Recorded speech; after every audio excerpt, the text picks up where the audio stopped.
ऊंचे कुल का जन्मया, करणी ऊंच न होए, सुवरन कलश सुरा भरी, साधु निंदा सोए। कबीर ने कहा ऊंचे कुल का जन्मया, ऊंचे कुल में तुम्हारा जन्म हुआ ब्राह्मण में, लेकिन कर्म तुम्हारा ऊंचा नहीं है। ऊंचे कुल का जन्मया, मधुबनी जिले में चले जाइए, अभी भी दरभंगा जिले में चले जाइए, अधिक ब्राह्मण मांसाहारी हैं। कहते जो ब्राह्मण मांस नहीं खाए ब्राह्मण ही नहीं है। ये कैसी परिभाषा है? ब्राह्मण किसे कहते? ब्रह्म जानाति ब्राह्मण, जो ब्रह्म को जानता है वो ब्राह्मण है, जिसका कर्म अच्छा है वो ब्राह्मण है। जाति से कोई ब्राह्मण नहीं होता। ऊंचे कुल का जन्मया, करणी ऊंच न होए, सुवरन कलश सुरा भरा, साधु निंदा सोए। सोने के घड़े में जहर रखा हुआ कोई पिएगा मर जाएगा, और मिट्टी के घड़े में दूध रखा हुआ कोई पिएगा तो प्रसन्न होगा, संतुष्ट होगा। इसलिए जातिवाद भगवान के दरबार में नहीं चलता। केवल कर्म आपका अच्छा होना चाहिए, विचार अच्छा होना चाहिए, तो आदमी का जीवन अच्छा बनता है। संस्कार आपका अच्छा होना चाहिए। तो मैं भोजन की चर्चा कर रहा था कि भोजन आपका पवित्र होना चाहिए। हमारे वेद के ऋषि लिखते हैं उपनिषद में, आप लोगों ने तो उपनिषद नहीं पढ़ा होगा, ये अद्वैत में पढ़ते हैं उपनिषद, हम भी पढ़ते हैं।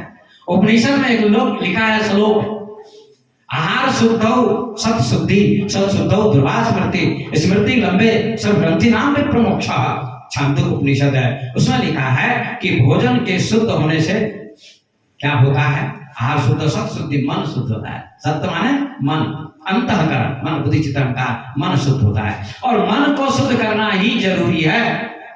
भगवान किसको मिलता है? कहाँ है भगवान? किसको मिलता है? मंदिर में मिलेगा कि मस्जिद में मिलेगा कि गिरजाघर में मिलेगा कि गुरुद्वारे में मिलेगा कि बाजार में मिलेगा कि दुकान पर मिलेगा? नहीं, कहीं भगवान नहीं मिलेगा। कहाँ मिलेगा? तो गोस्वामी तुलसीदास ने कहा, निर्मल मन जन सो मोहि पावा, मोहि कपट छल चित्र न भावा। निर्मल मन जन सो मोहि पावा, कितना सुंदर कहा। निर्मल जिसका मन हो जाता है वही मुझको अच्छा लगता है। निर्मल मन जन सो मोहि पावा, वही मुझे पाता है। मोहि कपट छल चित्र न भावा, मुझे छली कपटी व्यक्ति अच्छा नहीं लगता। ये राम जी कहते हैं विभीषण से। मन आपका पवित्र होना चाहिए। इस आसन पर हम लोग बैठे हैं डॉक्टर साहब के यहाँ क्लिनिक में, आप नीचे बैठे हुए दरी पर, दरी पवित्र है, साफ है तो बैठे हैं, ये आसन पवित्र है तो हम बैठे हैं। मांसाहारी व्यक्ति जो मांस खाता है, मछली खाता है, आज हम लोग आ रहे थे रास्ते से गाड़ी में, तो कई जगह बाजार में देखा मांस काटा जा रहा है। क्या करें, देखा, नजर पड़ गई, कई जगह नजर पड़ गई, क्या करें, नजर हमने घुमा ली। देखने में हम लोगों को अच्छा नहीं लगता है, और जो काट रहा है धड़ाधड़ काट रहा है और बेच रहा है, और लेने वाले ले रहे हैं। क्या विडंबना है, आदमी की बुद्धि भ्रष्ट हो गई है। मांसाहारी आदमी के पेट पर मांस रख दिया जाए तो सो नहीं पाएगा, पेट गंदा हो जाएगा। होगा या नहीं होगा? मांसाहारी आदमी जो मांस खाता है, मछली खाता है, उसके पेट पर मांस रख दे तो पेट गंदा हो जाएगा। जब पेट गंदा हो गया तो पेट क्यों नहीं गंदा होगा?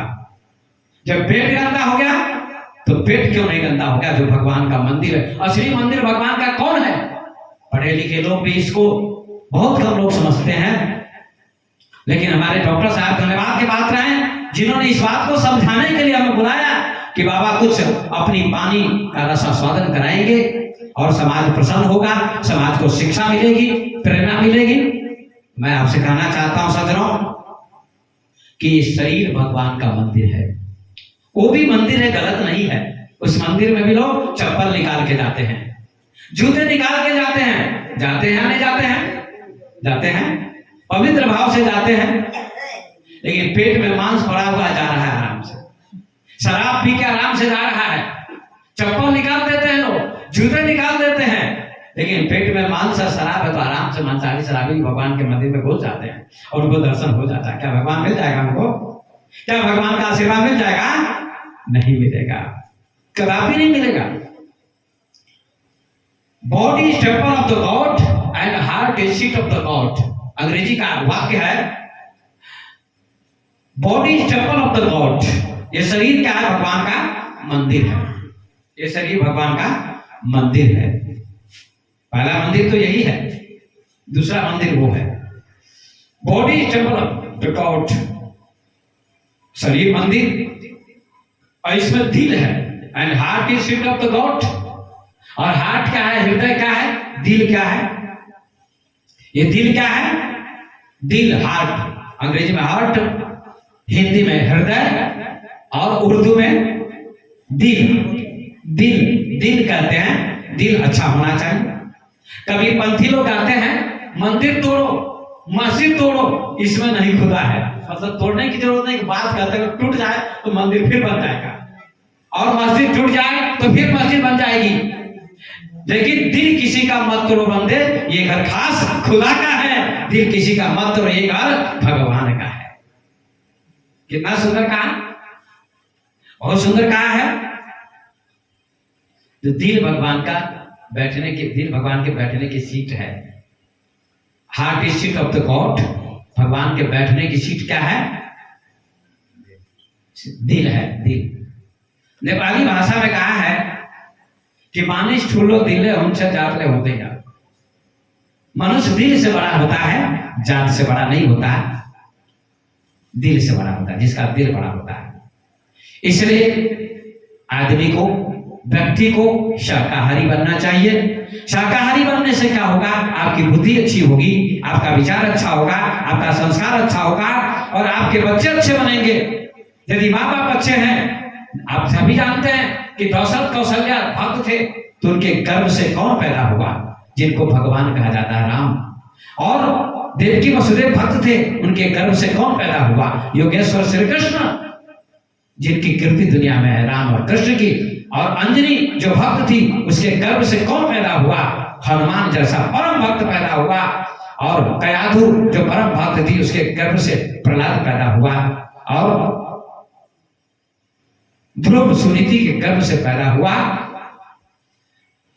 अगर संस्कारी बालक को पैदा करना हो तो आपको संस्कारी माता पिता बनने पड़ेंगे, तब संस्कारी बच्चे पैदा होंगे। विवेकानंद जैसा बेटा होना चाहिए तो भुवनेश्वरी जैसी माँ होनी चाहिए। विश्वनाथ दत्त जैसा बाप होना चाहिए, पिता होना चाहिए, तो विवेकानंद जैसा बेटा पैदा होगा। इसलिए ध्रुव, प्रहलाद, विवेकानंद, शंकराचार्य, कबीर, नानक, तुलसी, मीरा, सबरी को पैदा करने के लिए भक्त होना परम जरूरी है, भक्त होना परम आवश्यक है। लेकिन लोग भक्त नहीं बन पाते, बड़ा आश्चर्य है, बहुत आश्चर्य है। भक्त बनने में बड़ी दिक्कत होती है, बड़ी कठिनाई होती है। शाकाहारी भोजन करने में बड़ी कठिनाई होती है। मांसाहारी, जिस घर में मांस बनता है, अभी होली आने वाली है 6, 7, 8 मार्च को, होली में भी मांस खाएंगे लोग, खाएंगे ना, घर घर में मांस बनेगा। क्या होली इसलिए मनाई जाती है? नहीं। होली में हुआ था क्या? होलिका दहन, प्रहलाद जी बच गए और उसकी जो फुआ थी वो जल गई। मतलब बुराई की हार और अच्छाई की जीत। बुराई पर अच्छाई की जीत है, असत्य पर सत्य की जीत है, अंधकार पर प्रकाश की जीत है। ये होली का अर्थ होता है। लेकिन होली भी अब बर्बाद हो गई, भ्रष्ट हो गई है। शराब पी के लोग होली खेलते हैं, ये कोई होली नहीं है। होली माने आनंद, होली माने प्रसन्नता। इसलिए भोजन आपका अच्छा होना चाहिए। जैसा अन्न जल खाइए वैसा ही मन होए, जैसा पानी पीजिए वैसी वाणी होए। वाणी भी अच्छी होनी चाहिए और भोजन भी अच्छा होना चाहिए, तो आपका मन अच्छा होगा, आपका संस्कार अच्छा होगा। हमारा भारतवर्ष बहुत पवित्र देश है और स्कूल में गाया जाता है, शायद अब गाया जाता है या नहीं पता नहीं, गाया जाता है शायद। कभी कभी 26 जनवरी आती है, 15 अगस्त आता है तो चलता है गीत। वो क्या गीत चलता है?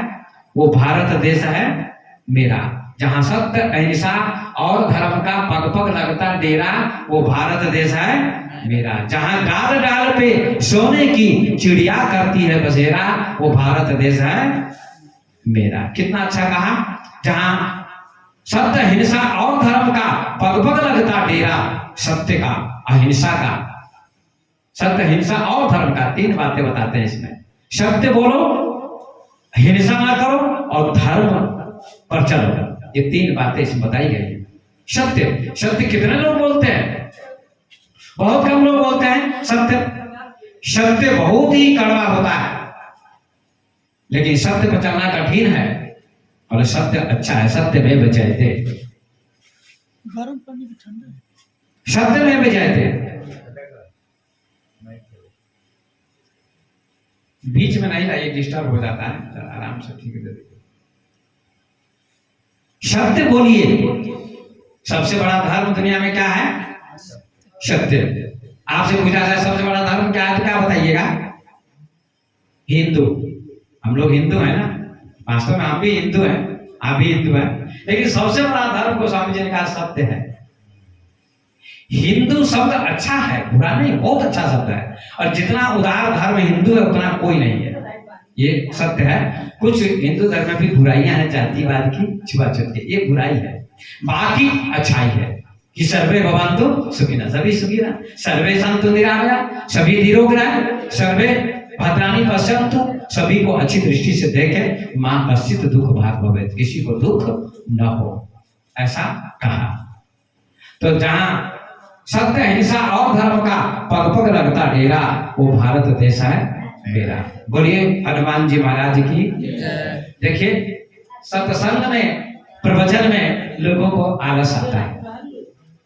यही भागवत कथा होगी तो संगीत के माध्यम से, हम भी भागवत कथा करते हैं संगीत के माध्यम से, लेकिन ये प्रवचन है तो प्रवचन तो सूखा होता है, शुष्क होता है, ये ज्ञान का विषय होता है, उसको बड़ी गहराई से सुनना पड़ता है। प्रवचन क्या है? आटा है, आटा सूखा होता है। और भजन क्या है? पानी, उसमें पानी मिला दीजिए तो आटा गीला हो जाएगा, तो रोटी बनेगी। प्रवचन क्या है? ज्ञान का विषय है, लेकिन सुनना भी जरूरी है। शब्द बोलिए। सत्य बड़ा कड़वा होता है, सत्य बचाना बड़ा कठिन है। धर्म न दूसर सत्य समाना, आगम निगम पुराण बखाना। सबसे बड़ा धर्म क्या है? सत्य बोलना। हरिशंकर जी सत्य बोलते थे, युधिष्ठिर सत्य बोलते थे, सुकरात सत्य बोलते थे, कबीर सत्य बोलते थे, बुद्ध सत्य बोलते थे, कभी झूठ नहीं बोलते थे, बिल्कुल सत्य बोलते थे। सत्य बोलने वालों को बहुत कष्ट दिया जाता है, प्राण दंड दिया जाता है। सुकरात को जहर दिया गया, मीरा को जहर दिया गया, कबीर को दंड दिया गया, बुद्ध को भी दंडित किया गया। जिन लोगों ने सत्य का उच्चारण किया, सत्य पर चलने का प्रयास किया, उनको समाज ने बहुत कष्ट दिया। सत्य बहुत तीखा होता है, कड़वा होता है, इस पर चलना बहुत कठिन काम है, लेकिन जो चलते हैं उनके जीवन में आनंद आता है। इसलिए लिखा रहता है सत्यमेव जयते, सत्यमेव जयते। विद्यालय की दीवार पर लिखा रहता है सत्यमेव जयते, सत्य ही जीतता है, झूठ नहीं जीतता है, ये लिखा है। इसलिए सत्य बोलो। एक गाय का पीछा कसाई कर रहा था। हिंदू लोग गाय को माता मानते हैं, मुसलमान लोग गाय को काट के खा जाते हैं। तो एक कसाई गाय का पीछा कर रहा था उसको मारने के लिए। गाय दौड़ रही थी, भाग रही थी अपनी रक्षा के लिए। गाय एक महात्मा जी के आश्रम में प्रवेश कर गई। महात्मा जी ने उसको रूम में बंद कर दिया, ताला लगा दिया कि इसकी रक्षा होनी चाहिए, गाय माता की रक्षा होनी चाहिए। कसाई उनके आश्रम में गया और कसाई ने कहा, बाबा आपके आश्रम में गाय आई है ना? तो महात्मा जी यदि सत्य बोलेंगे तो गाय को ले जाएगा और काट देगा। तो यहाँ सत्य बोलने में पाप है, यहाँ सत्य बोलने में पाप है, कहीं कहीं छुपाना भी पड़ता है। और कहते हैं गाय नहीं आई है तो झूठ हो जाता है। अब क्या किया जाए? ऐसी परिस्थिति में व्यक्ति को क्या करना चाहिए? कबीर साहब कहते हैं सांझ बराबर तप नहीं, झूठ बराबर पाप। सत्य बोलने के समान कोई दुनिया में तप नहीं है। सबसे बड़ा तप सत्य बोलना। लेकिन आज समाज के लोग जो महात्मा नग्न रहते हैं, लंगोटी पहनते हैं, शरीर में भस्म लगाते हैं, राख लगाते हैं, ऐसे महात्मा को तपस्वी कहते हैं, ऐसे व्यक्ति को तपस्वी कहते हैं। मेरा एक प्रवचन है तपस्वी किसे कहते हैं, आधा घंटा का है, यूट्यूब पर डाला गया है, आप लोग भी सुनिए। यूट्यूब पर मेरा प्रवचन आता है, स्वामी विवेक ऑफिशियल चैनल का नाम है, सैकड़ों प्रवचन मेरे जा चुके हैं। तो कबीर की परिभाषा है कि शांत बराबर तप नहीं, सबसे बड़ा तप क्या है, सच बोलना, सत्य बोलना सबसे बड़ा तप है। यही तप है और कोई तप नहीं है। जंगल में जाना तप नहीं है, नग्न रहना तप नहीं है। अगर नग्न रहने से भगवान मिलता तो पशु पक्षी नग्न ही होते हैं, उनको भी भगवान मिल जाना चाहिए। कबीर की परिभाषा है कि सच बोलना ही तप है। साच बराबर तप नहीं, झूठ बराबर पाप। झूठ बोलने के समान कोई पाप नहीं है। जाके हृदय सांच है, ताके हृदय आप। जिसका हृदय सत्य है, जिसके हृदय में सत्य का निवास है, उसी के हृदय में परमात्मा का निवास है। अब महात्मा जी क्या करें, अगर सत्य बोलते हैं तो गाय कटेगी और झूठ बोलेंगे तो पाप होगा। ऐसी परिस्थिति में व्यक्ति को क्या करना चाहिए? इसका नाम दुविधा है, इसका नाम संकट है, इसका नाम द्वंद्व है। ऐसे समय में क्या करना चाहिए व्यक्ति को? तो महात्मा जी ने उस कसाई से कहा, जो बोलता है वो देखता नहीं है और जो देखता है वो बोलता नहीं है। यही उत्तर दिया। ये बहुत सुंदर उत्तर दिया संत ने। जो बोलता है वो देखता नहीं है और जो देखता है वो बोलता नहीं है। ये कसाई समझ नहीं पाया और कहा बाबा पागल लगता है, और लौट गया, चला गया और कुछ नहीं पूछा। गाय की रक्षा हो गई, झूठ भी नहीं हुआ, गाय भी नहीं कटी। इसका अर्थ क्या हुआ? जो बोलता है वो देखता नहीं है और जो देखता है वो बोलता नहीं है। इसका मतलब आंखें देखती हैं, बोलती नहीं है। मुंह बोलता है तो देखता नहीं है। यही संत ने उत्तर दिया। आंखें देखती हैं, बोलती नहीं, और मुंह बोलता है तो देखता नहीं। यही उत्तर दिया। यही उत्तर सुनकर कसाई चला गया, गाय की रक्षा हो गई। ये कला है, ये जीने की कला है, आर्ट ऑफ लिविंग। इतनी बड़ी ट्रेन 4 अंगुल की पटरी पर चलती है, इतना बड़ा हवाई जहाज बिना धरती के आकाश में फ्लाइट करता उड़ता है। ये सब कला है, प्रवचन देने की कला, मकान बनाने की कला, ऑपरेशन करने की कला। हमारे डॉक्टर सुरेश जी ऑपरेशन करते हैं, सैकड़ों हजारों ऑपरेशन कर चुके होंगे और हजारों गांव में इनका नाम हो चुका है। हजारों गांव में डॉक्टर सुरेश प्रसाद। और मैं भी बहुत दिनों से इनको सुनता था, लेकिन आमना सामना कभी नहीं हुआ था। धना में आमना सामना हुआ, भेंट हुई, और इन्होंने निवेदन किया प्रवचन के लिए। आज धन्यवाद के पात्र हैं कि इनके हॉस्पिटल के प्रांगण में सत्संग का आयोजन हो रहा है। मेरे सज्जनों, ऐसे लोग बहुत धन्यवाद के पात्र होते हैं। तो सत्य बोलो। महात्मा जी ने ऐसा उच्चारण किया, ऐसी युक्ति अपनाई, ऐसा तरीका अपनाया कि गाय की रक्षा भी हो गई और झूठ भी नहीं हुआ। इसका नाम है विवेक बुद्धि। इसलिए गोस्वामी जी ने कहा कि बिनु सत्संग विवेक न होई, राम कृपा बिनु सुलभ न सोई। बिना सत्संग के किसी को विवेक नहीं होता है। सत्संग की महिमा गोस्वामी जी ने कही। तो भोजन हमारा पवित्र होना चाहिए। ऋषि कहते प्रथम बात है भोजन। मनुष्य और पशु में एक बात की समानता है, एक काम बराबर है कि भोजन दोनों करते हैं, लेकिन फर्क है भोजन में भी। मनुष्य को भक्त होना चाहिए, शाकाहारी होना चाहिए, विचार पवित्र होना चाहिए, संस्कार अच्छा होना चाहिए, बुद्धि अच्छी होनी चाहिए, विचार अच्छा होना चाहिए, शील अच्छा होना चाहिए। तो आपका घर अयोध्या बनेगा। फिर अयोध्या जाने की जरूरत नहीं पड़ेगी, अयोध्या आपका घर बन जाएगा। अयोध्या पवित्र तीर्थ स्थान है जहाँ भगवान राम का जन्म हुआ। लेकिन गोस्वामी जी कहते हैं अयोध्या है क्या? क्या कभी तुमने चिंतन किया? मथुरा किसे कहते हैं? अयोध्या किसे कहते हैं? मथुरा एक शहर है जहाँ भगवान कृष्ण का जन्म हुआ, अयोध्या जहाँ भगवान राम का जन्म हुआ। लेकिन आपका घर भी मथुरा बन सकता है, अयोध्या बन सकता है। इसको समझने की जरूरत है। मथुरा किसे कहते हैं? मथुरा मन मथुरा दिल द्वारिका, काया काशी जान, 10 द्वारका पिंजरा तामे आत्मा पहचान। कबीर ने कहा मन मथुरा, मन ही मथुरा है, और दिल द्वारिका है, आपका दिल द्वारिका बन जाए, कृष्ण भगवान की राजधानी। काया काशी जान, और ये शरीर क्या है? काशी है। 10 द्वार का पिंजरा और शरीर 10 द्वार वाला है। इसमें 10 द्वार हैं, 2 आंख, 2 कान, 2 नाक, एक मुंह, मलद्वार, पेशाब द्वार और एक यहाँ है 10वां द्वार। 10 द्वार वाला है शरीर, पिंजरा है, इसमें आत्मा है, उसकी पहचान करो, ऐसा कहा। कितना सुंदर कहा। ये मथुरा और अयोध्या किसे कहते हैं? गोस्वामी जी कहते हैं, जहां राम तहां अवध निवासो, जहां संत तहां तीरथ बासो। गोस्वामी जी ने परिभाषा दी अवध की, अयोध्या की। अवध में 3 अक्षर हैं। अवध में कितने अक्षर हैं? 3 अक्षर। जहां राम तहां अवध निवासो। आप बताइए कि अयोध्या जहां राम जी का जन्म हुआ उसको अयोध्या कहते हैं, अवध कहते हैं।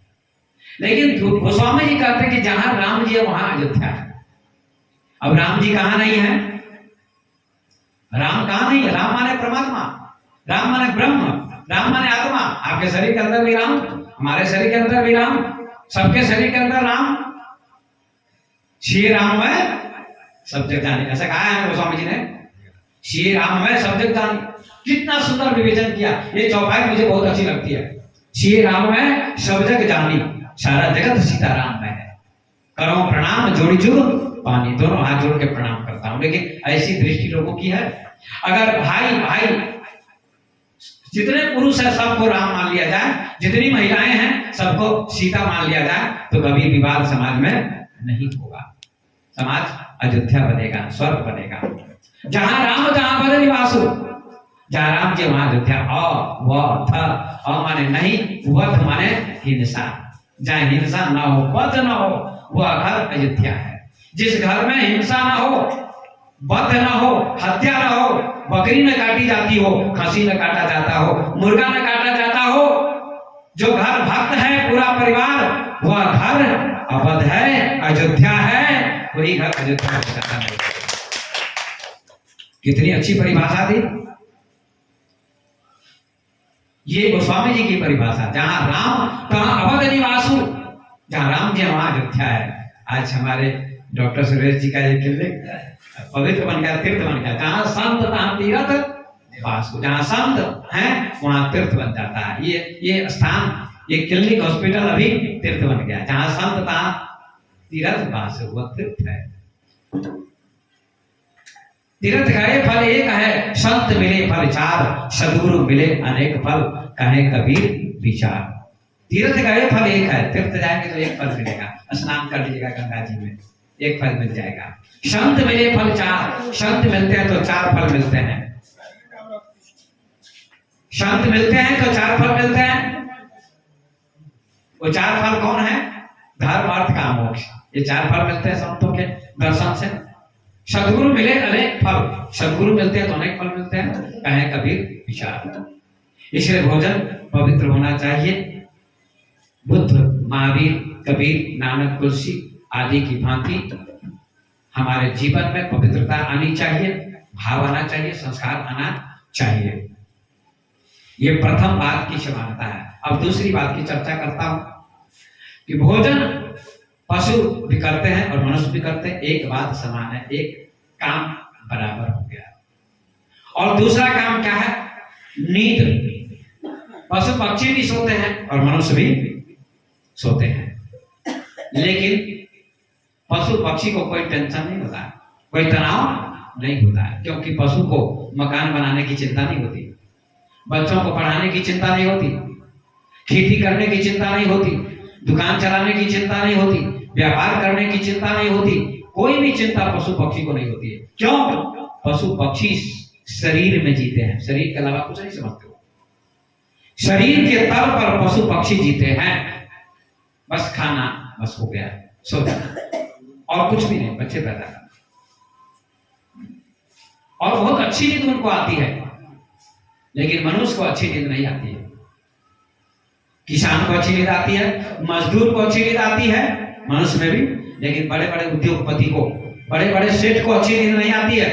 बंबई में चले जाइए, न्यूयॉर्क में, अमेरिका में, कोलकाता में, दिल्ली में, बंबई में, इंग्लैंड में, बड़े बड़े शहरों में जाइए, वहां बड़े बड़े लोगों को नींद नहीं आती है, नींद की गोली खाते हैं, ट्रैंक्विलाइजर खाते हैं, करवट बदलते रहते हैं, उनको नींद नहीं आती है। देखते हैं ना अभी अडानी के बारे में चल रहा है, कितने का क्या हो गया, उनको नींद नहीं आती होगी। तो बड़े बड़े लोगों को नींद नहीं आती है, और जिनको अच्छी नींद आती है, नींद आना बहुत अच्छी बात है। नींद क्या है? सोना है, सोना। नींद सोना कहते हैं, हम लोग सोने चलते हैं, अब चलो सोने कहते हैं ना।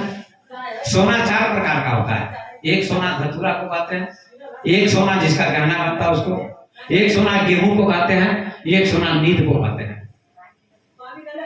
सबसे अच्छा सोना क्या है? नींद। बहुत सोना हो जाए जिसके गहने बनते हैं, फिर भी आपको नींद नहीं आएगी। रावण को सोने की लगता थी, लेकिन नींद नहीं आती थी कि राम जी कब आ जाएंगे, पता नहीं क्या होगा। उसको नींद नहीं आती थी, हमेशा भयभीत रहता था, जबकि सोने की लंका थी। 1 लाख भूत सवा लाख नाती तेरा भर कर दिया नवाती और नष्ट हो गया। सबसे अच्छी चीज है नींद। नींद आ गई, व्यक्ति स्वस्थ रहता है। नींद अच्छी आनी चाहिए। तो नींद तो एक आएगी मेहनत से, परिश्रम से अच्छी नींद आती है। और दूसरी अच्छी नींद आती है दूसरे व्यक्ति को जो ध्यान करते हैं, योग करते हैं, मेडिटेशन करते हैं, ऐसे लोगों को भी अच्छी नींद आती है। इसलिए हर व्यक्ति को योग भी करना चाहिए। हमारे डॉक्टर साहब मिले हमको दाना में, तो बोले हम योग भी करते हैं बाबा। सवेरे सवेरे मोबाइल का स्विच ऑफ कर देते हैं, योग करते हैं, 1-1.5 घंटा योग करते हैं। हमको बड़ी प्रसन्नता हुई। हर व्यक्ति को योग करना चाहिए। करो योग, रहो निरोग। महर्षि पतंजलि ने बताया है, योग के 8 अंग बताए गए हैं। यम, नियम, आसन, प्राणायाम, प्रत्याहार, धारणा, ध्यान और समाधि। तो योग कीजिए। योग का क्या अर्थ होता है? योग चित्तवृत्ति निरोधा। चित्तवृत्ति के निरोध का नाम योग है। आपका मन परमात्मा से जुड़ जाए, आपका मन अंतर्मुख हो जाए, आपके मन की चंचलता मिट जाए, आपका विचार मिट जाए और परमात्मा मैं बन जाए, शून्य हो जाए, कोई विचार न चले, उसका नाम योग है। योग से चित्तवृत्ति निरोधा। चित्तवृत्ति के निरोध का नाम योग है। बहुत सुंदर परिभाषा दी है महर्षि पतंजलि ने। इसलिए हर व्यक्ति को योग करना चाहिए। योग का साधारण अर्थ है, योग की साधारण व्याख्या है, योग की साधारण परिभाषा है जुड़ना।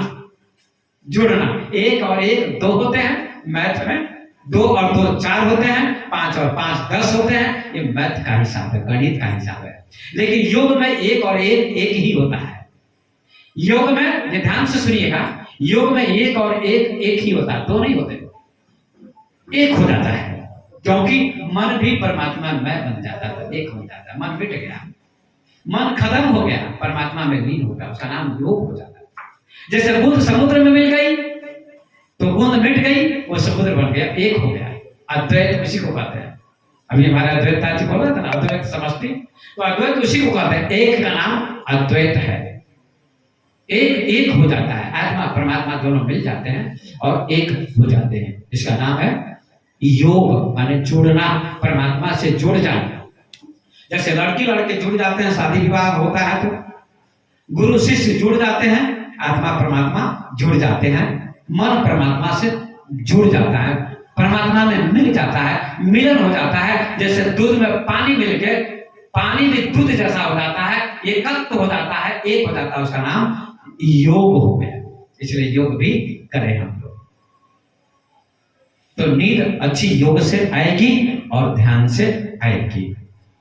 एक दूसरी बात, सामान्य पशु पक्षी भी सोते हैं और मनुष्य भी सोते हैं, लेकिन सोने में भी अंतर है। अच्छी नींद सोइए। बुद्ध भगवान सोते थे तो एक ही करवट में पूरी रात बीत जाती थी, एक ही करवट में, दूसरी करवट नहीं करते थे, तो ध्यान में सोते थे। बुद्ध जी इतने ध्यानी थे। हर व्यक्ति को ध्यान भी करना चाहिए। और दूसरा हो गया नींद। और तीसरी बात भय। ऋषि कहते हैं मनुष्य और पशु में जो समानता है, बराबरी है, वो भय की बराबरी है। भय दोनों को होता है। पशु पक्षी भी भयभीत है। एक चींटी को मारिए, चींटी भी भागती है, बैल भी भागता है, भैंस भी भागती है, गाय भी भागती है और मनुष्य भी भागता है। किस चीज का भय है सबसे बड़ा भय? सबसे बड़ा भय किस चीज का है? बीमारी का भय, चोर का भय, डकैत का भय, घटना का भय, और सबसे बड़ा भय दुनिया में मौत का भय। सबसे बड़ा भय है मृत्यु का भय। मृत्यु से सभी लोग डरते हैं। ऐसा कौन व्यक्ति जो नहीं डरता हो? कोई मरना नहीं चाहता है। क्या भिस्बा बाजार को छोड़कर क्या जाने की इच्छा किसी की है कभी भी? क्या अपने गांव को छोड़कर जाने की इच्छा है किसी की? नहीं, कोई मरना नहीं चाहता, लेकिन मरना पड़ेगा। कोई बूढ़ा नहीं होना चाहता, लेकिन बुढ़ापा आएगा। बाल सफेद नहीं होने चाहिए, लेकिन हो जाते हैं। कितना भी डाई करा लीजिए, कितना भी डाई कराइए, फिर भी सफेद हो जाते हैं। ये मौत का भय सभी को है। बहुत आश्चर्य है, मौत का भय सभी को है। मौत के भय से कैसे बचेगा? कौन उपाय है मौत के भय से बचने का? अंत में मौत आएगी, सब कुछ छूट जाएगा।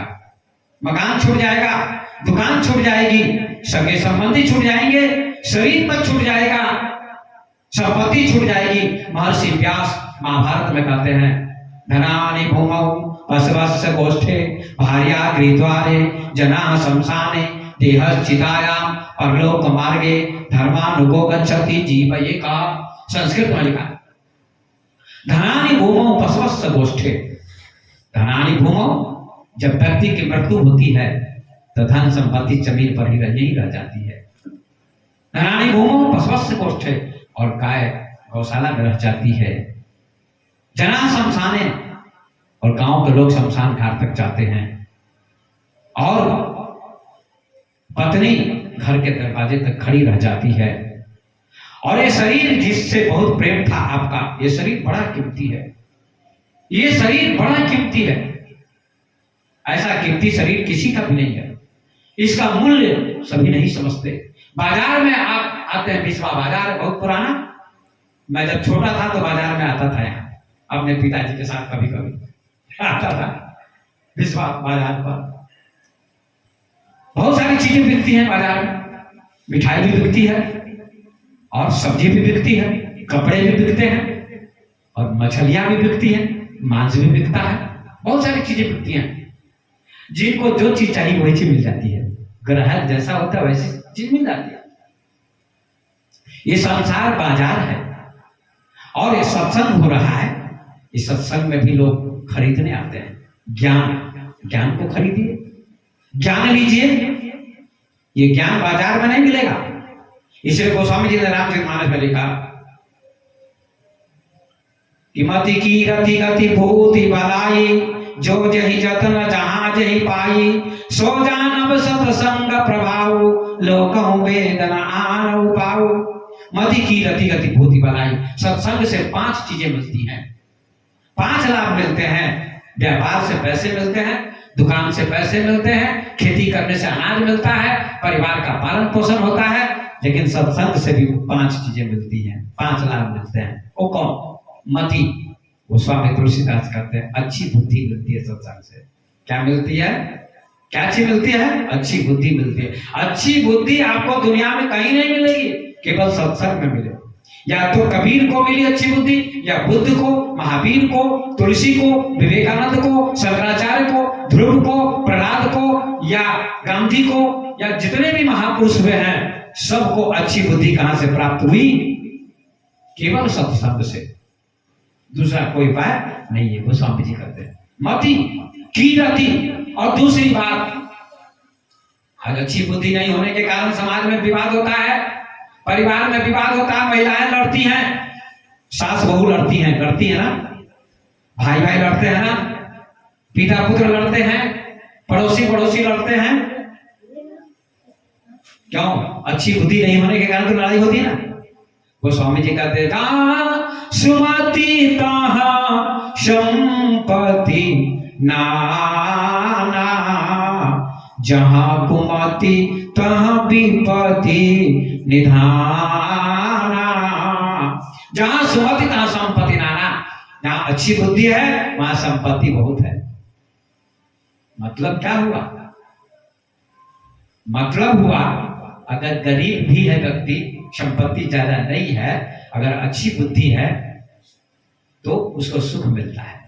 अगर धनी भी है और बुद्धि अच्छी नहीं, शराब पीता है, मांस खाता है, वेश्यावृत्ति करता है, चोरी करता है, बदमाशी करता है, तो उसको दुख ही दुख मिलता है, सुख नहीं मिलता। जैसे 5 पांडव थे, 100 कौरव थे। कौरव पांडव का भयंकर युद्ध हुआ, महाभारत का युद्ध हुआ। जीत किसकी हुई? किसकी जीत हुई? बोलिए आप लोग। पांडव की, कौरव की हार हुई। कौरव कितने? 100, पांडव कितने? 5। 5 की विजय और 100 की हार। हमारे जीवन में 5 चीजें आएंगी तो हमारे जीवन में भी जीत होगी, सुख आएगा, शांति आएगी। 5 चीजें कौन है? दया, क्षमा, शांति, ज्ञान, परोपकार, सहानुभूति। ये चीजें आपके जीवन में आ जाएंगी तो आपका जीवन सफल हो जाएगा। तो मति एक कहानी है कि बुद्धि अच्छी हो तो लड़ाई नहीं होगी, घर में झगड़ा नहीं होगा। घर घर में झगड़ा चलता है। एक गीत आपने सुना होगा, भजन, वो गाता है कोई गायक कि हर घर में अब रावण बैठा, उतने राम कहां से लाऊं, कलयुग बैठा मार कुंडली, जाऊं तो मैं कहां जाऊं। हर घर में कलयुग है। कलयुग का क्या अर्थ? लोग कहते हैं, बड़े बड़े संत महात्मा के सुनेंगे आप कि कलयुग चल रहा है, कलयुग चल रहा है, सतयुग चला गया, त्रेता चला गया, द्वापर चला गया, क्या चल रहा है? कलयुग चल रहा है। लेकिन कोई कोई विद्वान कहते हैं, भगवान रजनीश में उन्होंने कहा अभी ही सतयुग है। जितना सत्संग अभी हो रहा है गांव गांव में, शहर शहर में, भागवत कथा, रामचरितमानस की कथा, पहले इतनी कथा नहीं होती थी और इतने कथाकार नहीं थे, इतने कथाकार नहीं थे। हजारों कथाकार हो चुके हैं। टीवी पर आप सुनते हैं, यूट्यूब पर सुनते हैं, क्या सुनते हैं? पहले इतने कथाकार नहीं थे। शिक्षा का विकास, विज्ञान का विकास, टेक्नोलॉजी का विकास क्या नहीं है अब। बस, हवाई जहाज, मोबाइल, जो आज दुनिया मुट्ठी में हो गई है, क्या पहले था? मोबाइल, चिट्ठी जाती थी, पत्र जाता था, 8 दिन पर, 15 दिन पर सूचना मिलती थी। ये सब साधन थे। बिजली थी, माइक था, हवाई जहाज था, ट्रेन थी, कारें थी, क्या क्या आविष्कार हो रहे हैं। आज बहुत विकास हो गया। कथा प्रवचन भी चल रहा। तो कलयुग बैठा मार कुंडली, जाऊं तो मैं कहां जाऊं। हर घर में अब रावण बैठा, उतने राम कहां से लाऊं। एक रावण था, एक राम थे। अब तो घर घर में रावण है, तो उतने राम कहां से आएंगे कि रावण का विनाश करेंगे? बहुत मुश्किल है। एक घर में बहुत शांति थी, पति पत्नी थे, पति पत्नी थे, कभी विवाद नहीं होता था। सुनिएगा जरा, कहानी बहुत सुंदर है। गरीब थे, संपत्ति नहीं थी। जो पुरुष था, पति, वो हल जोतता था, किसी किसी के खेत में जाकर मजदूरी करता था। कुछ पैसे मिल जाते थे, जीविका चलती थी, जीवन चलता था, परिवार चलता था। 1-2 बच्चे थे, तो बहुत प्रेम था, पति पत्नी को बहुत प्रेम था। और प्रेम ही परमात्मा, love is God, God is one and God is light. ईसा मसीह ने कहा प्रेम ही परमात्मा, वो एक प्रकाश रूप है। प्रेम करो, प्रेम ही जोड़ता है व्यक्ति को, घृणा तोड़ती है। समस्त धर्मों ने, संतों ने कहा प्रेम करो, चाहे किसी धर्म में आप जाइए। कबीर ने भी कहा पोथी पढ़ी पढ़ी जगमुआ पंडित भयानक होए, ढाई आकर प्रेम का पढ़े जो पंडित। गोस्वामी जी ने कहा राम है केवल प्रेम प्यारा, जाने ले जो जाने निहारा। और ईसा मसीह कहते बाइबल में लव इज गॉड, परमात्मा प्रेम है, प्रेम ही परमात्मा, ऐसा कहा। तो पति पत्नी बड़े प्रेम से रहते थे, कभी विवाद नहीं होता था। और जहां पति पत्नी में प्रेम हो, भाई भाई में प्रेम हो, पिता पुत्र में प्रेम हो, सास बहू में प्रेम हो, देवरानी जेठानी में प्रेम हो, तो वह घर स्वर्ग है। और जहां प्रेम नहीं हो, झगड़ा हो, विवाद हो, लड़ाई हो, वही घर नरक है। इसलिए प्रेम होना चाहिए। कहते हैं कि एक बार रात में दोनों में विवाद हो गया, झगड़ा हो गया काफी, किसी बात को लेकर, कभी कभी हो जाता है, झगड़ा हो गया पति पत्नी में। इतना विवाद हुआ कि सुबह जब हुई तो पति चला गया हल जोतने खेत में, और पत्नी 8 बजे उठी, झाड़ू लगाती है, बर्तन धोती है। जब स्त्री को क्रोध आता है, महिला को, तो पता नहीं क्या क्या करती, बाल नोचती है और बर्तन को पटकती रहती है, बर्तन को तोड़ती फोड़ती है। ऐसे करके उसने गुस्से में भोजन बनाया। 12 बज गए, 12 बज गए भोजन बनाते बनाते, पति आया 12 बजे, ठंड का महीना था, जनवरी थी।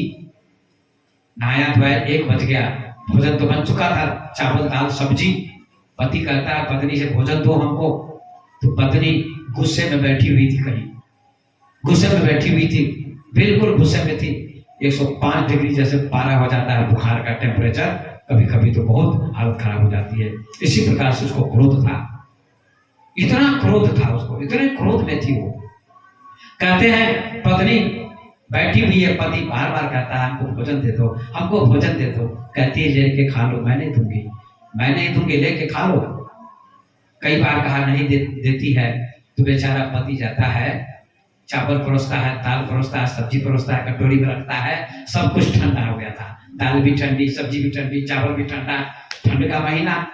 तो कहा थोड़ा गर्म कर दो। पहले चूल्हा था, अब तो गैस सिलेंडर हो गया, विज्ञान के युग में चूल्हा था, सिलेंडर था नहीं, तो कहा थोड़ा गर्म कर दो। पत्नी कहती मैं गर्म नहीं करूंगी, गर्म नहीं करूंगी, मैं खुद गर्म हूं, गर्म नहीं करूंगी। तो पति कहता ठीक है, जाता है, कहता गर्म करूंगा तो समय लगेगा, भूख लगी है ज्यादा, इसलिए सब्जी की कटोरी उठाता है और पत्नी जहां बैठी थी वहां जाता है और उसके सिर पर कटोरी रख देता है, पत्नी के सिर पर। तो पत्नी कहती है तुम्हारा दिमाग खराब हो गया है, मेरे सिर पर कटोरी क्यों रखते हो तुम? तो कहा तुम गर्म हो ही तो मैंने सोचा इसी पर सब्जी गर्म हो जाएगी, तुम गर्म हो ही, जल ही नहीं हो तो दूसरा चूल्हा जलाने की क्या जरूरत है? बोले श्यावर रामचंद्र की। तो तुम जल ही रही हो तो सब्जी गर्म हो जाएगी इसी बात। तो पत्नी को हंसी आ गई, पत्नी हंसने लगी। तो जब हंसने लगेगा तो क्रोध आ ही नहीं सकता है। या प्रयोग करके देखिए, आप हंसिए तो क्रोध नहीं आएगा। दोनों एक साथ भय भुआलू हंसे ठठाए, या तो रात होगी या दिन होगा, या बैठिएगा या खड़े होइएगा, या सोइएगा या जागिएगा, दो में से एक ही होगा ना। तो हंसने लगी, उसका क्रोध शांत हो गया और पति पत्नी में प्रेम हो गया। एक गर्म था एक नरम था, पत्नी गर्म पति नरम था, तो फिर अंत में मिलन हो गया, क्रोध शांत हो गया। प्रेम व्यक्ति को जोड़ता है, प्रेम व्यक्ति को पवित्र बनाता है, सरल बनाता है, और घृणा नफरत क्रोध कठोर बनाता है। क्रोध क्या है? कठोरता, पत्थर जैसा। किसी को पत्थर मार दीजिए, सिर फूट जाएगा, मर जाएगा, कुछ हो जाएगा, घटना हो जाएगी। लेकिन फूल मारिए, सुगंध मिलेगी, फूल के बाद सुगंध। इसलिए व्यक्ति को फूल जैसा होना चाहिए। क्या लिखा है भजन में आप लोग सुनते हैं?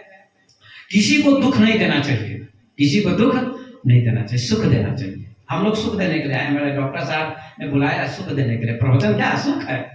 प्रवचन से क्या मिलता है? सुख मिलता है। गोस्वामी जी कहते हैं कि पहली बात क्या कि बुद्धि मिलती है सत्संग से, ये कह रहे हैं। दूसरी बात क्या मिलती है? कीर्ति, व्यक्ति की कीर्ति होती दुनिया में, यश होता है। गांधी का यश है, भगवान राम का यश है, भगवान कृष्ण का यश है, कबीर साहब का यश है, बुद्ध भगवान का यश है, गोस्वामी तुलसीदास का यश है, ध्रुव प्रहलाद का यश है। उनका यश गाया जा रहा है, उनको लोग प्रणाम करते हैं, उनकी कथाएं हो रही हैं। ये क्या यश नहीं, क्या है? शरीर तो चला गया लेकिन उनका यश अभी भी विद्यमान है, उपस्थित है। इसलिए यश भी मिलता है सत्संग से। मति कीर्ति गति और मुक्ति भी मिलती है व्यक्ति को यश सत्संग से, मुक्ति।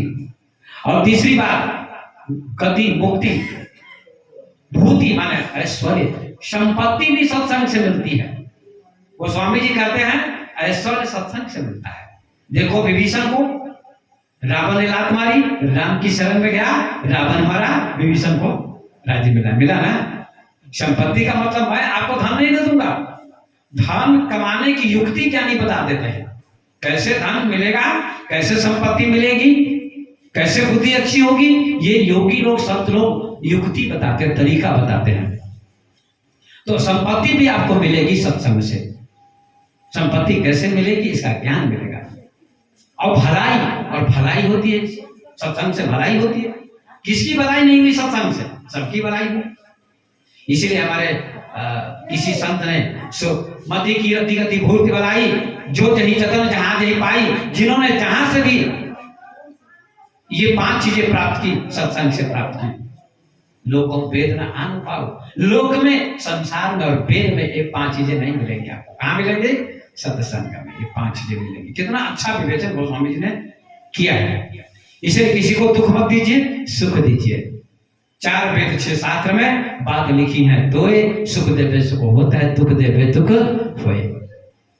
अष्टादश पुराणेषु व्यासस्य वचनम द्वयम परोपकारः पुण्याय पापाय प्रपीडनम। व्यास जी कहते हैं 18 पुराण का रिजल्ट 2 ही बातें लिखी हैं वो वेद व्यास जी ने। 18 पुराण का रिजल्ट है, निष्कर्ष है, निचोड़ है 2 ही बातें। क्या? परोपकारः पुण्याय, परोपकार कीजिए। क्या कीजिए? परोपकार कीजिए। परोपकार करना ही पुण्य है या धर्म है। पाप आए परपीडनम, और दूसरे को पीड़ा देना ही ये अधर्म है। ये बहुत सुंदर परिभाषा वेद व्यास जी ने दी है। और कबीर ने यही कहा कि 4 वेद 6 शास्त्र में बात लिखी है, दोए सुख देवे सुख होता है, दुख देवे दुख होए। और रामायण में गोस्वामी जी ने कहा, परहित सरिस धर्म नहीं भाई, अपर पीड़ा सम नहीं अधमाई। महात्मा गांधी यही करते थे। महात्मा गांधी की कमर में गीता लटकी हुई थी। रामायण एक ही बार उन्होंने पढ़ा तो किसी ने गांधी जी से पूछा, गांधी जी आप गीता पढ़ते रामायण क्यों नहीं पढ़ते हैं? कहते हैं, गांधी जी ने कहा, उत्तर दिया कि मैंने जीवन में एक ही बार रामायण पढ़ी, रामचरितमानस पढ़ा, दोबारा नहीं।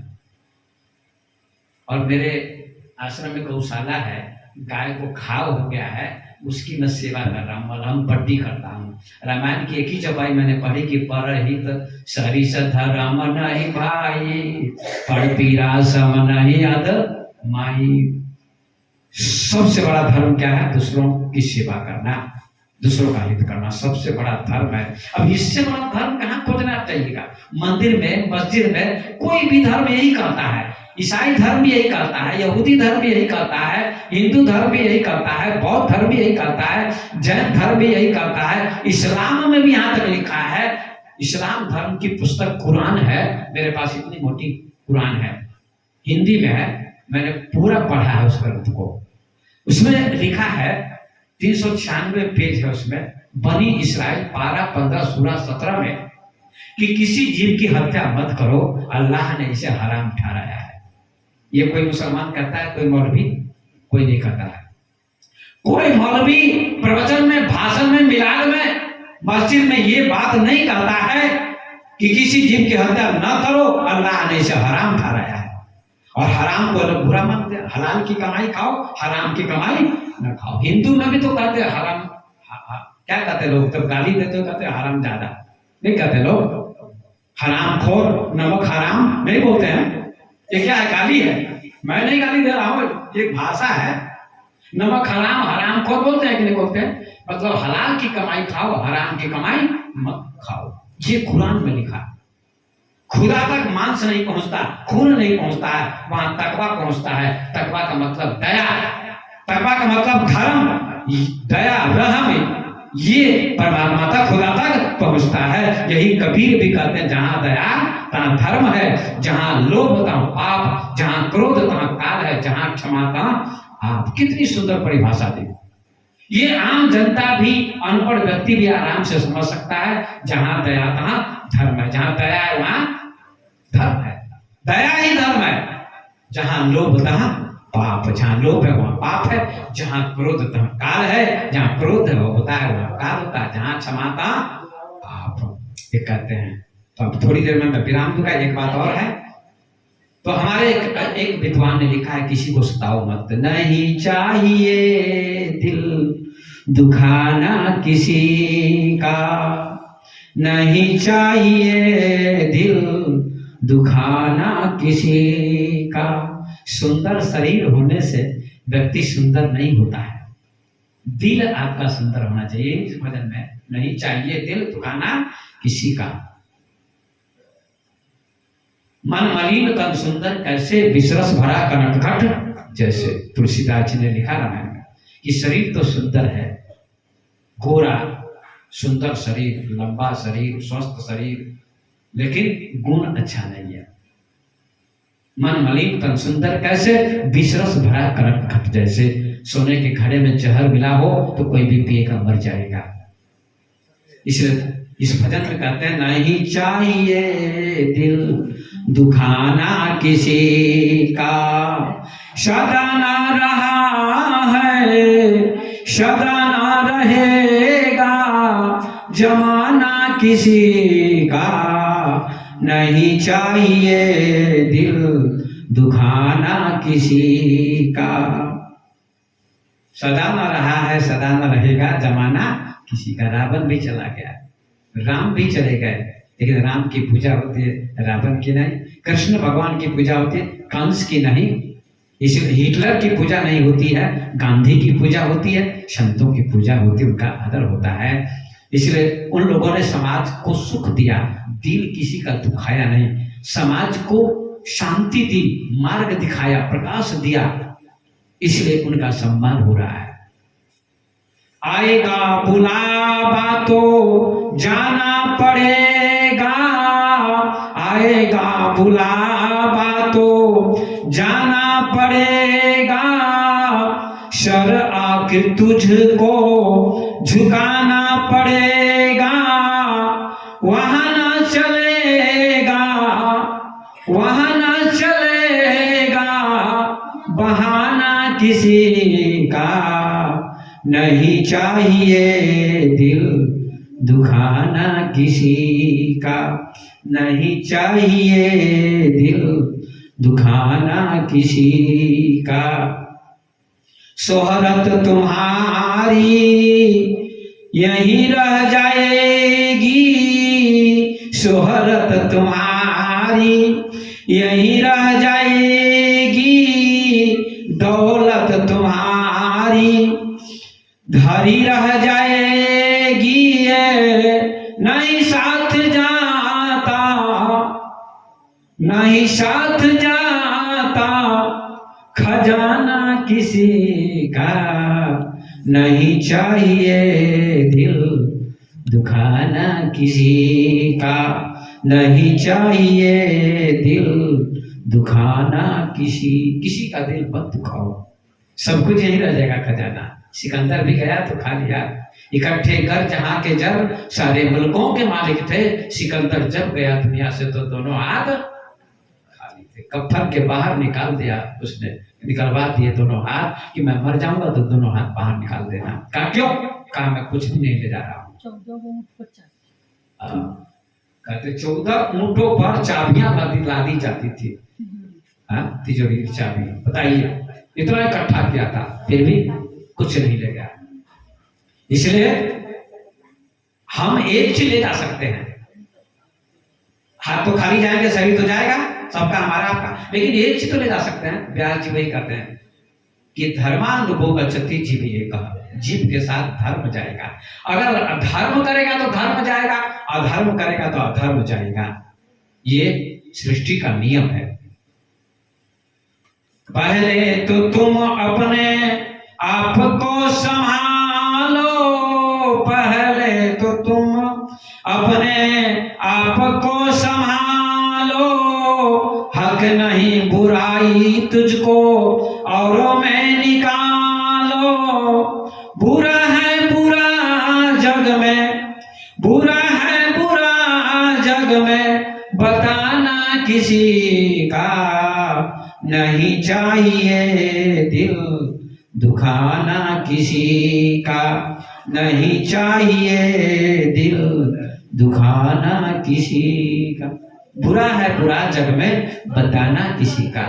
पहले अपनी बुराई को देखिए, दूसरे को अब मत देखिए। ये आंखें सबको देखती हैं, अपने को नहीं देखती है। इसलिए अपनी बुराई को देखिए। बुरा जो देखकर मैं चला, बुरा न मिला कोई, जो दिल बुरा अपना मुझसा बुरा न कोई। समाज में 2 प्रकार के लोग होते हैं, चलनी और शुभ। जानते हैं 2 प्रकार के लोग हैं, चलनी और शुभ। घर में महिलाएं दोनों का उपयोग करती हैं, दोनों का उपयोग करती हैं, चलनी का भी शुभ का भी। चलनी क्या करती है? समाज में 2 प्रकार के लोग, चलनी जैसे शुभ जैसे। तो चलनी क्या करती है? महिलाएं क्या करती है चलनी से? आटा को छानती है, जिसको चालना बोलते हैं देहाती भाषा में। असली हिंदी शब्द है छानना। आटा छाना जाता है। तो चलनी क्या करती है? चलनी में छेद ही छेद होते हैं। आटा को नीचे गिरा देती है और चोकर कंकर को उसमें रख लेती है। चलनी बुराई को रख लेती है, अच्छाई को फेंक देती है। समाज में कुछ लोग चलनी जैसे होते हैं, अच्छाई को फेंक देते हैं और बुराई को ले लेते हैं। राम की भी बुराई वो करते हैं, करने वाले, कृष्ण की भी करते हैं, कबीर की भी करते हैं। सीता जी इतनी पवित्र थी, उनकी भी बुराई लोगों ने की, तभी तो धरती फटी और सीता जी धरती में समा गई। ये लिखा है लवकुश कांड के सीरियल में, रामानंद स्वागत में दिखाया है कि सीता जी कहती है, हे धरती माता फट जाओ, परीक्षा देते देते मैं थक गई हूँ, अब मैं बर्दाश्त नहीं कर सकती।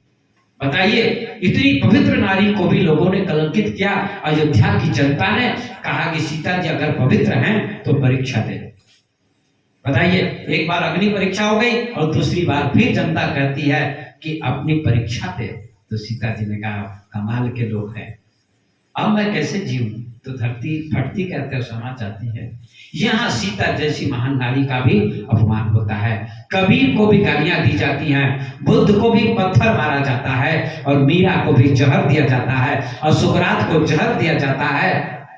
ऐसे ऐसे लोग हुए महापुरुष जिनको लोगों ने सताने का काम किया, मृत्यु दंड दिया। ईसा मसीह को सूली चढ़ा दी गई। आज ईसवी चल रही है, ईसवी 2023 किसके नाम से चल रहा है?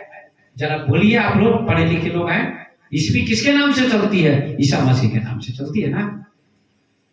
क्रॉस को लटकाया गया उनको। यहूदी लोगों ने दीवार के सामने खड़ा कर दिया, पूरे शरीर में कीलें ठोक दी। कील माने कांटी, पूरे शरीर में कांटियां ठोक दी गई, कीलें, और तड़पा तड़पा के ईसा मसीह को मारा गया। उनका नाम था जीसस क्राइस्ट। क्रॉस पर लटकाया गया। इतने बड़े महापुरुष, और जब मरने लगे तो उन्होंने मारने वालों से कहा, प्रभु से कहा, मारने वालों को क्षमा कर देना प्रभु, मारने वालों को क्षमा कर देना। दाई विल बी डन, प्रभु तेरी मर्जी पूरी हो। ये लोग अनजान हैं, अज्ञानी हैं, बहुत बच्चे हैं, ये हमारी महिमा को नहीं जानते हैं, इसलिए इनको क्षमा कर देना। जरा सोचिए, उन्हीं के नाम से ईसवी चल रही है। अब आइए, तो मृत्यु का भय ईसा मसीह को नहीं था, और बुद्ध को नहीं था, सुकरात को नहीं था। अब अपनी वाणी को मैं विराम दूंगा। चौथी बात है, उसको कह के, मृत्यु का भय सबको है। मृत्यु के भय से कैसे छूटेंगे हम लोग? आप लोग केवल भक्ति से, सत्संग से मृत्यु के भय से छूट सकते हैं। कबीर को मृत्यु का भय नहीं था, बुद्ध को मृत्यु का भय नहीं था, मीरा को मृत्यु का भय नहीं था, सुकरात को मृत्यु का भय नहीं था, ओशो को मृत्यु का भय नहीं था, कृष्णमूर्ति को मृत्यु का भय नहीं था। जितने भी ज्ञानी हुए, आत्मज्ञानी, जिनको आत्मा का ज्ञान हो गया कि मैं शरीर नहीं हूं, मैं आत्मा हूं, मैं चैतन्य हूं, उनको मौत का भय मिट जाता है। नैनम छिन्दन्ति शस्त्राणि, गीता में भगवान कृष्ण कहते हैं, नैनम दहति पावकः न चैनम गलत्यन्त्यापो न शोषति मारुता। आत्मा को आग नहीं जलाती है, हवा नहीं सुखाती है, पानी नहीं गीला करता है, तलवार नहीं काट सकती है, ऐसी आत्मा है अर्जुन। इसी का नाम ज्ञान है। उठो, जागो और युद्ध के लिए तैयार हो जाओ। अर्जुन को संदेश दिया श्री कृष्ण ने। हम लोग मृत्यु से भयभीत हैं, तो मृत्यु से भयभीत होने की जरूरत नहीं है। सत्संग करें, भक्ति करें और ध्यान करें, योग करें, प्रेम करें, तो मृत्यु का भय आपका मिट जाएगा। एक आदमी बड़ा ज्ञानी था, गीता का पूरी गीता याद थी। गीता में कितने श्लोक हैं? 718 अध्याय, पूरी गीता याद थी। पड़ोस में एक व्यक्ति था, उसकी पत्नी मर गई। वो व्यक्ति रोने लगा। गीता का जो ज्ञानी था, उसने कहा, क्यों रोते हो? अरे शरीर तो जन्म लेता है फिर मर जाता है, जिसका जन्म होता है उसकी मृत्यु होती है, संसार का नियम है, क्यों रोते हो? सांत्वना दी, ज्ञान दिया, तो थोड़ी शांति मिली उसको। जिसकी पत्नी मर गई थी उसको शांति मिली, सांत्वना मिली, और चुप हो गया। दाह संस्कार किया, भोज आदि कर दिया, क्रियाकांड करके समाप्त कर दिया, संपन्न हो गया कार्यक्रम। 6 महीने के बाद जो गीता का ज्ञानी था, उसकी भी पत्नी मर गई। जो गीता का ज्ञानी था, उसकी भी पत्नी मर गई। बड़ा विद्वान था, पंडित था, वो भी रोने लगा, मेरी पत्नी चल बसी, अब भोजन कौन बनाएगा, सेवा कौन करेगा, थाली कौन साफ करेगा, कपड़ा कौन धो देगा, क्या सेवा कौन करेगा? बड़ा दुखी होकर रोने लगा। वो ज्ञानी, वो पंडित जिसकी पत्नी पहले मर गई, वो आया पास में, कहा पंडित जी आप तो बड़े विद्वान हैं, आप तो हमको समझा रहे थे कि शरीर आता और चला जाता है, शरीर का जन्म होता है, मृत्यु होती है, आत्मा की न मृत्यु होती है न जन्म होता है, अजर अमर अविनाशी है, फिर आप क्यों रो रहे हैं पंडित जी, आप क्यों रो रहे हैं? क्योंकि आपको तो 700 श्लोक याद हैं, आप तो बड़े पंडित हैं, आप तो ज्ञानी हैं, आपको तो नहीं रोना चाहिए। ये ज्ञान तुम्हारे लिए था, मेरे लिए नहीं। ये ज्ञान तुम्हारे लिए था, मेरे लिए नहीं। इसलिए गोस्वामी जी ने लिखा कि पर उपदेश कुशल बहु तेरे, अजे आचरणित नर न धनेरे। आचरणवान बहुत कम लोग होते हैं, व्याख्या देने वाले, याद करने वाले बहुत लोग हैं दुनिया में, प्रवचन देने वाले बहुत हैं, लेकिन आचरणवान बहुत कम लोग हैं, ज्ञानी बहुत कम लोग, उस पर चलने वाले बहुत कम लोग हैं। पर उपदेश कुशल बहु तेरे, जे आचरणित नर न धनेरे, जो आचरण में लाते हैं, जीवन में लाते हैं, ऐसे लोग ज्यादा नहीं हैं, कम है। गांधी, कबीर, नानक, बुद्ध, महावीर, राम, कृष्ण, विवेकानंद, शंकराचार्य, ध्रुव, प्रहलाद, मीरा, सबरी आदि, उन लोगों ने जीवन में अपनाया ज्ञान को, सत्संग को, और वे लोग आचरणवान थे, ज्ञानी थे। इसलिए आप दूसरे को उपदेश देने से पहले स्वयं उस पर चलने का प्रयास करें, तो आपका जीवन सुखद होगा और दूसरों को प्रेरणा मिलेगी, शिक्षा मिलेगी आपकी बात से। हम लोग खुद उस पर चलते हैं, कभी बीड़ी नहीं पिए जीवन में, कभी खैनी नहीं खाए हम लोग, लेकिन भक्त बन जाते हैं। कुछ लोग मांस नहीं खाते हैं, शराब नहीं पीते, मछली नहीं खाते भक्त लोग, लेकिन खैनी जरूर खाते हैं, बीड़ी भी पी लेते हैं। तो ये ठीक बात नहीं है। भक्त को पूरा भक्त होना चाहिए, भक्त को पूरा भक्त होना चाहिए। ये गांव में एक संत जी आए, एक छोटा सा गांव था, एक कुआं था, एक ही कुआं था, उसी कुएं का पानी सभी पीते थे। एक बार कुत्ता मर गया उस कुएं में, पानी पीना कठिन हो गया। संत जी के पास लोग गए, कहा बाबा कुआं एक ही है, इसमें कुत्ता मर गया है, हम लोग कैसे पानी पिए, आप कोई तरीका बताइए आप। कहा ऐसा करो, 5 लीटर गंगा जल डाल दो कुएं में, पानी शुद्ध हो जाएगा, पीने लायक हो जाएगा, पीने लगना। कहा ठीक है बाबा। 5 लीटर गंगा जल लाया गया, पटना गए 2-4 लोग, और जल लाया गया गैलन में, और 5 लीटर गंगा जल डाल दिया गया किसी में कुआं में, लेकिन कुत्ते को नहीं निकाला, उसी में डाल दिया। उसी में जब डाल दिया तो बदबू और बढ़ गई, गंगा जल कोई काम नहीं कर पाया। फिर लोग गए संत के पास, बाबा आपने कहा था गंगा जल डाल दोगे तो पानी शुद्ध हो जाएगा, पीने लायक हो जाएगा, पीने योग्य हो जाएगा, लेकिन पानी पीने लायक तो हो नहीं पाया और बदबू बढ़ रही है, दुर्गंध बढ़ रही है। तो संत ने कहा आप लोगों ने जो कुत्ता मर गया उसको निकाला है? कहा जी नहीं, कुत्ता को तो नहीं निकाला, उसी में डाल दे गंगा जल। कहा आप लोग महामूर्ख हैं, अरे पहले कुत्ते को निकालोगे तब ना उसमें गंगा जल काम करेगा, फिर दूषित पानी को निकालोगे, फिर कुछ केमिकल डाल देना, फिर गंगा जल डालना, तो पानी शुद्ध हो जाएगा, पवित्र हो जाएगा और पीने लायक हो जाएगा। ऐसे शरीर क्या है? कुआं है, इसमें भांग, बीड़ी, सिगरेट, पान, पराग, शिकर, पान, शराब, दारू, ताड़ी, ये सब अनेक कुत्ते हैं, एक नहीं अनेक। और जिससे हमारा शरीर अपवित्र हो जाता है। गुरु का ज्ञान, संत का ज्ञान गंगा जल है, इसलिए पहले अपनी बुराई को निकालिए और तब उसमें डालिए गंगा जल का ज्ञान, तो पवित्र होगा। ये कपड़ा है, कपड़ा को साफ कीजिए, गंदगी को साफ कीजिए साबुन और पानी से, तब उस पर नील चढ़ाइए तो चमक आएगी, कपड़ा चमकेगा। इसी प्रकार से मन आपका कपड़ा है, उसको साफ कीजिए सत्संग से और ज्ञान से। अब आइए, तो मौत का भय मिटेगा ज्ञान से, भक्ति से, योग से, ध्यान से। और चौथी चीज है मैथुन। बाल बच्चे मनुष्य भी पैदा करते हैं, संतान, और पशु पक्षी भी करते हैं। 4 काम बराबर है मनुष्य और पशु के। फिर क्या आपको मनुष्य कैसे कहा जाए? आहार माने भोजन, पशु पक्षी भी करते हैं, आप भी पहला काम बराबर। दूसरा काम नींद, पशु पक्षी भी नींद लेते हैं, आप भी नींद लेते हैं, ये 2 काम बराबर हो गए, पशु पक्षी के और आपके। तीसरा काम भय, पशु पक्षी को भी होता है और आपको भी होता है, तो फिर 3 काम बराबर हो गए। और चौथा काम मैथुन, जो बच्चे पशु पक्षी भी पैदा करते हैं और आप भी पैदा करते हैं, ये 4 काम बराबर हो गए पशु पक्षी के और आपके, तो फिर आपको मनुष्य कैसे कहा जाए?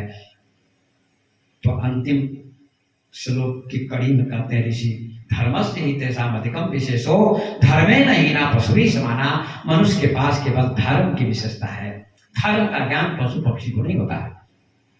किसी पशु पक्षी को धर्म का ज्ञान नहीं होता है। सत्संग का ज्ञान, सत्संग में केवल मानव आ सकते हैं। कैसा भी मानव आएगा सुधर सकता है। सठ सुधरई सत्संगति पाई, पारस परस कुधात सुहाई। सठ भी सुधर जाता सत्संग में आकर। वाल्मीकि ज्ञानी बन गए, जो डाकू थे वाल्मीकि रामायण की रचना कर दिए। सत्संग का प्रभाव था। इसलिए धर्म की विशेषता है मनुष्य की। पशु से ज्यादा एक ही ज्ञान है मनुष्य के पास, वो है धर्म का ज्ञान। धर्म का ज्ञान आपके पास हो जाएगा तो आप मानव कहलाएंगे, आप ज्ञानी कहलाएंगे, आप संत कहलाएंगे, आप भक्त कहलाएंगे, आप सज्जन कहलाएंगे, आप अच्छे कहलाएंगे। आपकी मानव की परिभाषा सार्थक होगी कि आप मानव हैं या नहीं है, आप में मानवता है या नहीं है, आप में ज्ञान है या नहीं है। इसका ज्ञान केवल धर्म से होता है। इसलिए धर्म ही मनुष्य को पशु से अलग करता है, विशेष बनाता है। धर्मे नहीं ना पशु भी समाना। धर्म के बिना मनुष्य पशु के समान है। धर्म के बिना मनुष्य पशु के समान है। परंतु करता क्या है? मनुष्य का अर्थ हुआ जो मनन करता है। अच्छा क्या, बुरा क्या, सत्य क्या, असत्य क्या, अंधकार क्या, प्रकाश क्या, जन्म क्या, मृत्यु क्या, मैं कौन हूँ, हु एम आई, मैं कहाँ से आया हूँ, मैं कौन हूँ, मैं कहाँ जाऊंगा। इसका नाम मानव है। चिंतन करता है, मनन करता है। वैज्ञानिकों ने मनन किया, माइक बना दिया, मनन किया, मोबाइल बना दिया, चिंतन किया, ट्रेन बना दिया, हवाई जहाज बना दिया, हजारों चीजों का आविष्कार कर दिया। उन लोगों ने मनन किया, वो भी मनन करते हैं।